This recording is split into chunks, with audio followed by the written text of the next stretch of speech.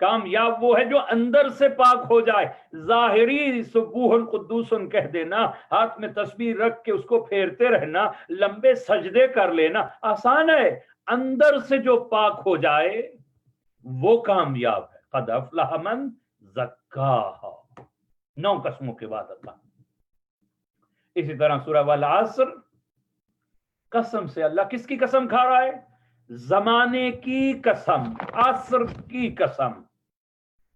زمانہ گواہ ہے اس بات پہ، گواہ بنا رہا ہے اللہ زمانے کو. اور اس سے پہلے یہ بھی عرض کر دوں، مخاطب کو معلوم یا اسے بتانے کے لیے کہ یہ جو بعد میں کلام آئے گا یہ بڑا اہم ہے، قسم کا سہارا لیا جاتا ہے. یہ پہلا مطلب کہ قسم خود مقصد نہیں ہے متکلم کی، قسم وسیلہ ہے کسی اور مقصد کو بیان کرنے کے لیے. اور بھی کچھ وجوہات ہیں جن کی وجہ سے علم بلاغت نے یہ بتایا کہ کلام کی ویلیو بڑھ جاتی ہے متکلم کے اعتبار سے. متکلم جتنا عظیم ہوگا کلام اتنا عظیم ہوتا چلا جائے گا. ایک مجھ جیسا طالب علم بات کرے اس کی اور ویلیو ہے، اور ایک آیت اللہ یا آیت اللہ العظمی کوئی بات کرے اس کی اور ویلیو ہے. متکلم بدلنے سے کلام کی اہمیت بدل جاتی ہے. اور اگر کوئی بات زمانے کا امام کہہ دے اس کی اہمیت اور زیادہ ہے. اور اگر نبی اکرم کو ارشاد فرما دے، نسبت کلام کی نبی کے ساتھ ہو جائے، وہ کلام اور عظمت پا جائے گا. اور اگر خالق کوئی بات کہہ دے اس کلام خالق کی عظمت اور بہت زیادہ ہے. تو متکلم کے اعتبار سے بھی کلام میں عظمت پیدا ہو جاتی ہے. اسی طرح سامعین کے اعتبار سے بھی کلم الناس بقدر عقولہم. اگر عام آدمیوں میں بات کی جا رہی ہے تو اس بات کی اور اہمیت ہے، اور ایک بات علماء کے مجمع میں کی جا رہی ہو اس کی اور اہمیت ہے، اور ایک بات معصوموں میں کوئی کہہ رہا ہو اس کی اہمیت اور ہے.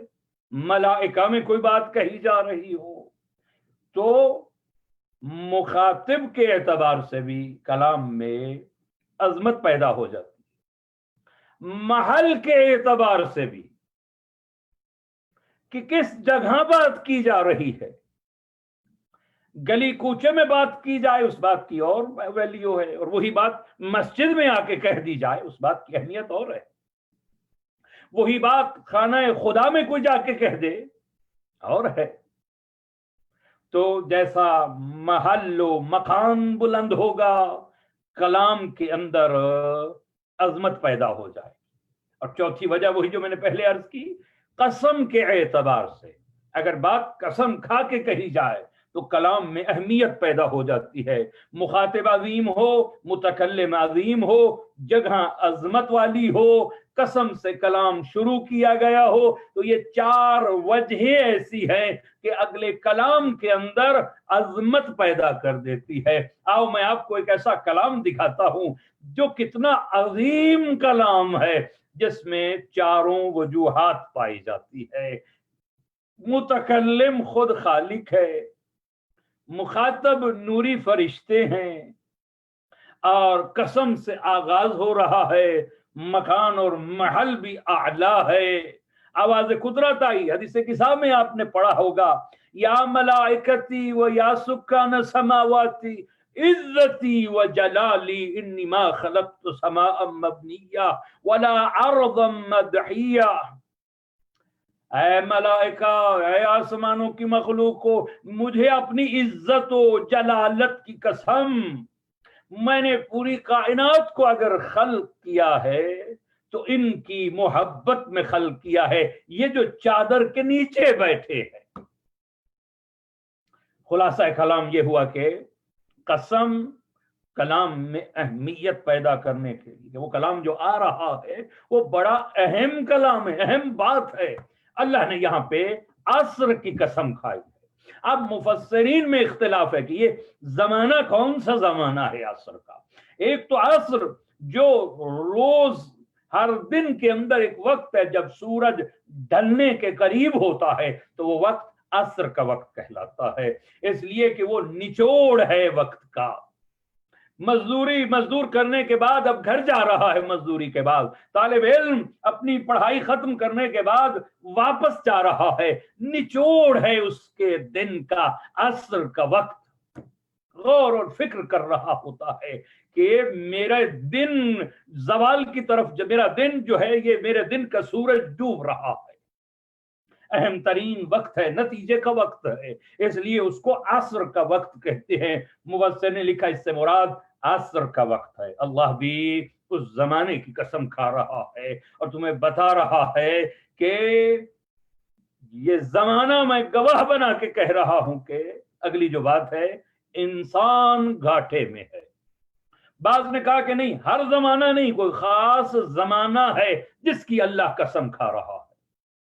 بعض نے کہا کہ یہ سرور کائنات کا زمانہ ہے، بعض نے کہا یہ مکہ کا دور ہے جس کی قسم کھائی جا رہی ہے، بعض نے کہا نہیں، یہ صاحب العصر والزمان کا زمانہ ہے، آخری زمانہ ہے جس کی قسم کھائی جا رہی ہے۔ بعض نے کہا نہیں، مطلقاً زمانے کو اللہ گواہ بنا رہا ہے، چاہے پتھر کا زمانہ ہے یا آج کمپیوٹر اور سائنس کا زمانہ ہے، پورے زمانوں کو اللہ گواہ بنا کے یہ بات کر رہا ہے۔ والعصر، زمانہ اس بات پہ گواہ ہے، زمانے کی قسم، ان الانسان لفی خسر، ان تحقیق کے لیے کہ یہ بات ایسی ہے کہ شک و شبہ نہیں، اس میں پکی بات ہے، تحقیق والی بات ہے۔ کون سی بات؟ انسان گھاٹے میں ہے، جو بھی انسان ہے وہ گھاٹے میں ہے۔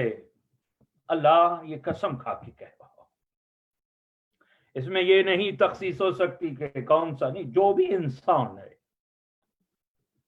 وہ گھاٹے میں جا سکتا ہے،